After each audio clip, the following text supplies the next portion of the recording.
Hello friends, എല്ലാ കൂട്ടുകാർക്കും magic media 123 YouTube ചാനലിൻ്റെ ഹെൽപ്പ് ലൈൻ എന്ന പ്രോഗ്രാമിൻ്റെ പാർട്ട് 9 വീഡിയോയിലേക്ക് സ്വാഗതം. എൻ്റെ പേര് അനൂപ് കൃഷ്ണ. അപ്പോൾ ഹെൽപ്പ് ലൈൻ എന്ന പ്രോഗ്രാമിലൂടെ ഞാൻ നിങ്ങൾക്ക് മുമ്പിൽ ഇത് ആദ്യമായിട്ടാണ് വന്നിരിക്കുന്നത്. എന്തെങ്കിലുമൊക്കെ കുറ്റവും കുറവുകളൊക്കെ ഉണ്ടെങ്കിൽ ക്ഷമിക്കണം. ഒരു ആക്സിഡൻറ്റ് ഉണ്ടായത് കാരണം എനിക്ക് കുറച്ച് നാൾ വീഡിയോ ചെയ്യാൻ പറ്റിയിട്ടുണ്ടായിരുന്നില്ല. എന്തായാലും ഇപ്പോൾ ഹെൽപ്പ് ലൈൻ എന്ന ഈ പ്രോഗ്രാമിലൂടെ ഞാൻ ഒരു 5 ചോദ്യം ട്രയൽ വീഡിയോ അടിസ്ഥാനത്തിൽ നിങ്ങൾക്ക് മുമ്പിൽ വന്നിരിക്കുകയാണ്. റോയൽ എൻഫീൽഡുമായിട്ട് ബന്ധപ്പെട്ടിട്ടുള്ള നിങ്ങളുടെ സംശയങ്ങളും നിർദ്ദേശങ്ങളും അഭിപ്രായങ്ങളും നിങ്ങൾക്ക് ഈ വീഡിയോയ്ക്ക് താഴെ കമൻറ്റ് ബോക്സിൽ രേഖപ്പെടുത്താവുന്നതാണ്. ഓരോ കമൻസിനുള്ള റീപ്ലൈയുമായിട്ട് ഞാൻ ഓരോ പാർട്ടിലും നിങ്ങൾക്ക് മുമ്പിൽ വരുന്നതായിരിക്കും. നിങ്ങൾ ഇതുവരെയും ഈ ചാനൽ സബ്സ്ക്രൈബ് ചെയ്തിട്ടില്ലെങ്കിൽ സബ്സ്ക്രൈബ് ചെയ്യുക.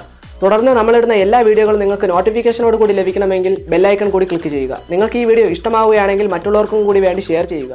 പാർട്ട് 9 വീഡിയോയിൽ ഒന്നാമത്തെ ചോദ്യം ചോദിച്ചിരിക്കുന്നത് ജിനാസ് ദാസ് ആണ്. അദ്ദേഹത്തിൻ്റെ സംശയമെന്ന് പറയുന്നത് ക്ലാസിക് 350 കിക്ക് സ്റ്റാർട്ട് ചെയ്യുമ്പോൾ ഫ്ലാഞ്ച് പൊട്ടിപ്പോകുന്നു എന്നാണ്. അപ്പോൾ ഇത് എന്തുകൊണ്ടാണ് സംഭവിക്കുന്നത് എന്നാണ് ചോദിച്ചിരിക്കുന്നത്. അപ്പോൾ സുഹൃത്തെ, ഇതിന് പ്രധാനപ്പെട്ട കാരണം പറയുകയാണെങ്കിൽ നമ്മൾ കിക്ക് സ്റ്റാർട്ട് ചെയ്യുമ്പോഴത്തേക്ക് കാർബറേറ്ററിനുള്ളിൽ എയറും ഫ്യൂവലും ഒരേ രീതിയിലാണ് മിക്സ് ആവുന്നത്.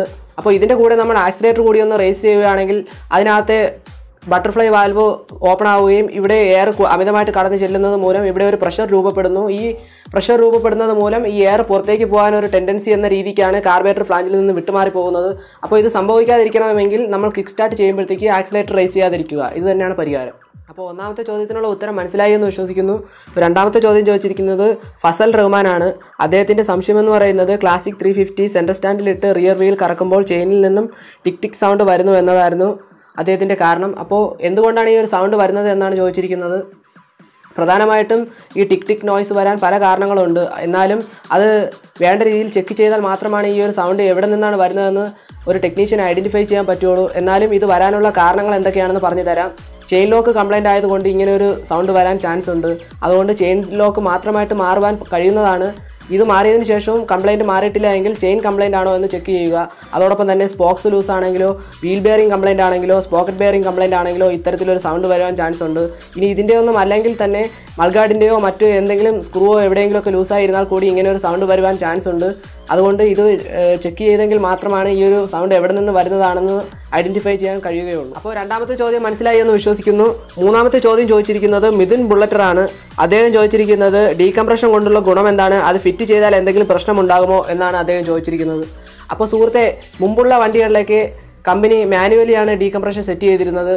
എന്നാൽ പലരുടെയും ബുദ്ധിമുട്ട് കണക്കിലെടുത്തുകൊണ്ടാണ് ഇപ്പോൾ വരുന്ന UC എഞ്ചിനുകളിൽ ഡീകംപ്രഷൻ ഓട്ടോമാറ്റിക് ആക്കി മാറ്റിയിരിക്കുന്നത്. അപ്പോൾ ഇങ്ങനെ ഡീകംപ്രഷൻ ഓട്ടോമാറ്റിക് മാറ്റി മാനുവലി ആക്കുന്നത് കൊണ്ട് എൻജിൻ വാറണ്ടി സംബന്ധിച്ചിട്ടുള്ള പ്രശ്നങ്ങൾ മാത്രമേ വരുന്നുള്ളൂ. അല്ലാതെ അത് ഉപയോഗിക്കുന്ന ഉപഭോക്താവിൻ്റെ ഇഷ്ടമാണ് മാനുവലി ആക്കണോ അതോ ഡീകംപ്രഷൻ ഓട്ടോമാറ്റിക്കലി തന്നെ കീപ്പ് ചെയ്ത് കൊണ്ട് പോകണോ എന്നുള്ളത് ഉപഭോക്താവിൻ്റെ തന്നെ ഇഷ്ടമാണ്. ഇതുകൊണ്ട് വേറെ പ്രശ്നമൊന്നും ഉണ്ടാകുന്നു. അപ്പോൾ മൂന്നാമത്തെ ചോദ്യം മനസ്സിലായി എന്ന് വിശ്വസിക്കുന്നു. നാലാമത്തെ ചോദ്യം ചോദിച്ചിരിക്കുന്നത് അബ്ദുൾ സാബാണ്. ബ്രോ, പുതിയ വണ്ടി എങ്ങനെ മെയിൻറ്റെയിൻ ചെയ്യാം എന്ന് പറയാമോ? പുതിയ വണ്ടിയിൽ എൻജിൻ ഹീറ്റിംഗ് സാധാരണയാണോ? ക്ലാസിക് 500 സ്റ്റെൽത്ത് ബ്ലാക്കാണ് എൻ്റെ വണ്ടി.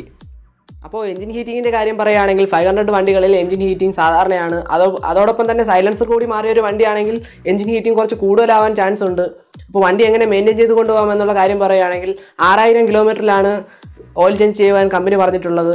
അപ്പോൾ 3000 കിലോമീറ്ററൊക്കെ ആകുമ്പോഴത്തേക്ക് തന്നെ നമ്മൾ ചെയ്യുന്ന സർവീസിൻ്റെ കൂടെ ഓയിൽ ചേഞ്ച് ചെയ്ത് പോവുകയാണെങ്കിൽ എൻജിന് നല്ല സ്മൂത്ത് കിട്ടുകയും എൻജിൻ ലൈഫിനും അതായിരിക്കും നല്ലത്. ഇനി ചെയിനിൻ്റെ കാര്യം പറയുകയാണെങ്കിൽ ചെയിൻ ഒരുപാട് ഡ്രൈ ആയി പോകാതെ നമ്മൾ തന്നെ ഒരു ചെയിൻ ക്ലീനറും ചെയിൻ ലൂബും കയ്യിൽ മേടിച്ച് കരുതുകയാണെങ്കിൽ ചെയിൻ എപ്പോഴൊക്കെ ഡ്രൈ ആവുന്നു അപ്പോഴൊക്കെ നമുക്കത് ചെയിൻ ക്ലീൻ ചെയ്ത് ലൂബ് ചെയ്യാവുന്നതാണ്. ചെയിൻ ലൈഫിനും ഇത് നല്ലത് തന്നെയായിരിക്കും. പെയ്ഡ് സർവീസ് ആകുമ്പോൾ വണ്ടിയിൽ പറഞ്ഞിട്ടുള്ള എല്ലാ പാർട്സുകളും മാറിക്കൊടുക്കുക. കാരണം വണ്ടിയിൽ കൊടുത്തിരിക്കുന്ന ഓരോ പാർട്സിനും കമ്പനി തന്നെ ഒരു കാലയളവ് നിശ്ചയിച്ചിട്ടുണ്ട്. ഈ കാലയളവിൽ വണ്ടിയിലുള്ള പാർട്സുകളൊക്കെ മാറിക്കൊടുക്കുന്നതിലൂടെ അധികം കംപ്ലയിൻസ് ഒന്നും ഇല്ലാതെ തന്നെ നമുക്ക് വണ്ടി മെയിൻറ്റെയിൻ ചെയ്ത് കൊണ്ടുപോകാൻ സാധിക്കുന്നതാണ്. അപ്പോൾ വണ്ടി എങ്ങനെ മെയിൻറ്റെയിൻ ചെയ്ത് കൊണ്ടുപോകാം എന്നതിനെക്കുറിച്ച് ഒരുപാട് കാര്യങ്ങൾ പറയാനുണ്ട്. അപ്പോൾ എന്തായാലും ഇതൊരു ട്രയൽ വീഡിയോ ആയിട്ട് കാണുക. കാരണം തുടർന്ന് നമ്മൾ ചെയ്യുന്ന വീഡിയോയിൽ നമ്മൾ വണ്ടി കാണിച്ചുകൊണ്ട് തന്നെ വണ്ടി എങ്ങനെ മെയിൻറ്റെയിൻ ചെയ്യാം എന്നുള്ളതിനെക്കുറിച്ച് വിശദമായിട്ട് പറയുന്നതായിരിക്കും. അപ്പോൾ എന്തായാലും നമ്മൾ പറഞ്ഞ കാര്യം മനസ്സിലായി എന്ന് വിശ്വസിക്കുന്നു. അപ്പോൾ അഞ്ചാമത്തെ ചോദ്യം ചോദിച്ചിരിക്കുന്നത് മുഹമ്മദ് ഇൻസാദാണ്. അദ്ദേഹം ചോദിച്ചിരിക്കുന്നത് തണ്ടർബേർഡ് 350 BS4 പെട്രോൾ ടാങ്ക് തുറക്കുമ്പോൾ അകത്ത് എയർ ഉള്ളത് പോലെ തോന്നുന്നു. എന്തുകൊണ്ടാണ് ഇങ്ങനെ വരുന്നത്? ഇതിന് വല്ല കുഴപ്പമുണ്ടോ എന്നാണ് അദ്ദേഹം ചോദിച്ചിരിക്കുന്നത്. അപ്പോൾ തണ്ടർബേർഡ് വണ്ടികളിലൊക്കെ ഇവാഫ് സിസ്റ്റം വരുന്നത് കൊണ്ട് ടാങ്ക് തുറക്കുമ്പോൾ ചെറിയ രീതിക്ക് ഒരു എയർ ഉള്ളതാണ്. അത് വലിയ പ്രശ്നമൊന്നും ഉള്ളതല്ല. എന്നാൽ തന്നെ വളരെ വലിയ രീതിക്ക് ടാങ്ക് അടപ്പ് തുറക്കുമ്പോഴത്തേന് എയറിൻ്റെ സൗണ്ട് കേൾക്കുകയാണെങ്കിൽ ഇവാഫ് സിസ്റ്റത്തിൻ്റെ എന്തെങ്കിലും ഒരു പ്രശ്നം കൊണ്ടാവാം. അതെന്തായാലും ഒരു ടെക്നീഷ്യനെ കാണിക്കേണ്ടത് തന്നെയാണ്. അപ്പോൾ ഹെൽപ്പ് ലൈനിലെ പാർട്ട് 9 വീഡിയോ എല്ലാവർക്കും ഇഷ്ടമായി എന്ന് വിശ്വസിക്കുന്നു. ഇഷ്ടമായെങ്കിൽ ലൈക്ക് ചെയ്യുക, ഇഷ്ടമായിട്ടില്ലെങ്കിൽ ഡിസ്ലൈക്ക് ചെയ്യുക. ഇത് ഒരു ട്രയൽ വീഡിയോ അടിസ്ഥാനത്തിൽ പരമാവധി ചുരുക്കിയാണ് നമ്മൾ ചെയ്തിരിക്കുന്നത്. എന്തെങ്കിലും പോരായ്മകളുണ്ടെങ്കിൽ ക്ഷമിക്കുക. എന്തായാലും അടുത്ത വീഡിയോയിൽ കാണുമ്പോഴേക്കും it's me Anoop Krishna signing out.